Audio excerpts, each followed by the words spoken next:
Nggih, nuwun sewu. Kepareng ngaturaken matur nuwun dumateng Raka Mas Pambyawara kanthi sampun paring wektalipun. Bismillahirrahmanirrahim. Assalamualaikum warahmatullahi wabarakatuh. Waalaikumsalam warahmatullahi wabarakatuh. Wilujeng dalu kesarasan kabagyan mugi tansah kajiwa kasarira dumateng panjenengan sedaya kaliyan kula. Amin.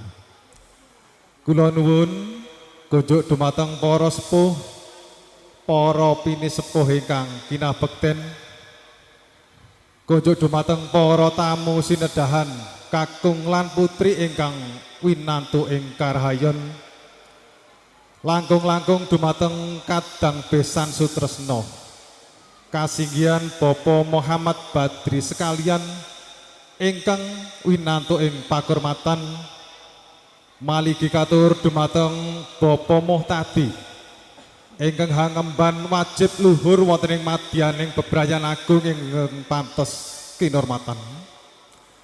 Kanthi linambaran trapsila Ibu Timiwah nyuwun pangaksami ingkang agung. Pari kepeksa kula sumela atur sawetawis.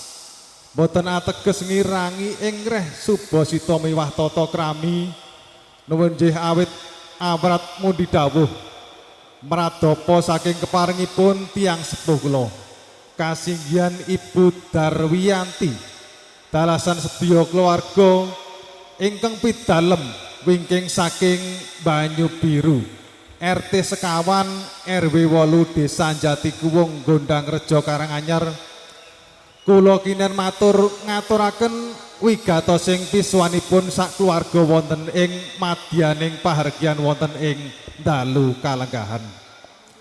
Minangka purwakane ngatur sumangga sesarengan ngaturaken puja dalah puji syukur wonten ngersa dalem Gusti ingkang Maha Kawasawit dumugi kalenggahan dalu menika panjenengan sedaya kaliyan kula tasih dipun keparengaken kempal manunggal kanthi pinayungan karaharjan tebih saking sambikala.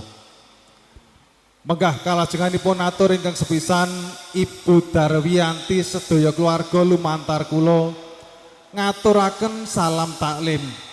Salam kawilujengan katur dumateng Bapak Muhammad Badri sekalian sumrambah keluarga ageng wonten ing padekan sawit mriki kanthi atur assalamualaikum warahmatullahi wabarakatuh. Jangkep angka kalih wigatosing pisuwan kula mbok bilih wonten ing dinten ing sampun kawuri panjenenganipun Bapak Muhammad Badri sekalian kepareng nyewanaken saha masrahaken sekar cempaka mulya saksele nuwun inggih pun bagus Riswanda Eka Saputra atmaja jalu saking panjenenganipun Bapak Muhammad Badri ingkang kasuwun kadhaupaken saha kaijab kabulaken karya retnaning ayu Rara Putri Noviana atmaja pawestri tetilaranipun sawargi Bapak Gepeng Prasetyo dalasan Ibu Darwiyanti ingkang pidalem wonten ing Banyu Biru. Saestu sedaya panyuwun saking panjenenganipun Bapak Muhammad Badri sampun dipun sendikani panjenenganipun Ibu Darwiyanti sedaya keluarga wiwit akad nikahipun temanten sekalian menapa dene wisudan jati tata cara adat widiwidana ingkang tasih sinengker wonten ing padekan Banyu Biru mriki sedayanipun sampun kasembadan kanthi wilujeng tanpa pampeng.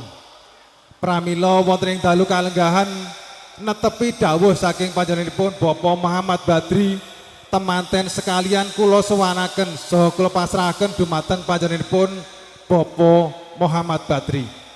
Pramila kanthi atur bismillahirrahmanirrahim temanten sekalian pun bagus Riswanda Eka Saputra dalasan Rara Putri Noviana kula pasrahaken dumateng panjenengan.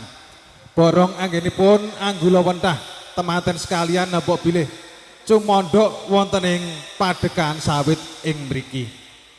Bapak Muhtadi ingkang kinurmatan menggah pisuanipun temanten sekalian ugi kinanten sawetawis angsal acal bujuk rami ingkang boten sepinten ajinipun.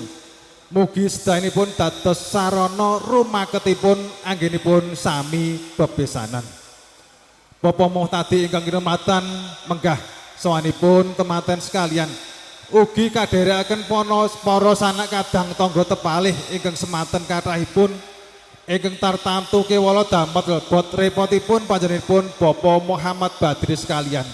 Pramila mbok bilih anggenipun sowan wonten kirang ing Subasita lumantar kula nyuwunaken pangapunten ingkang agung.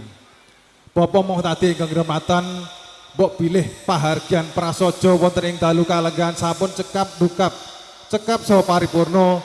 Kula sak pangombyong kepareng badhe nyuwun pamit nyuwun tambahing donga pangestu mugi lampah kula saking dalem pahargyan menika dumugipun sudungipun piyambak-piyambak tansah manggih kawilujengan. Bapak Muhtadi ingkang kinurmatan mbok bilih mekaten atur pangandika saking panjenenganipun Ibu Darwiyanti sedaya keluarga lumantar kula. Kula ingkang kapiji matur mbok bilih anggen kula matur wonten atur ingkang kirang damel pirenaning penggalih kula tansah cumadong lumutring pangaksama ingkang agung. Ing waksana wekdal kula cagesaken wangsul dumateng pengendali wara panutuping ngatur billahi taufik walhidayah. Akhirus salam wassalamualaikum warahmatullahi wabarakatuh. Nuwun matur nuwun. Waalaikumsalam.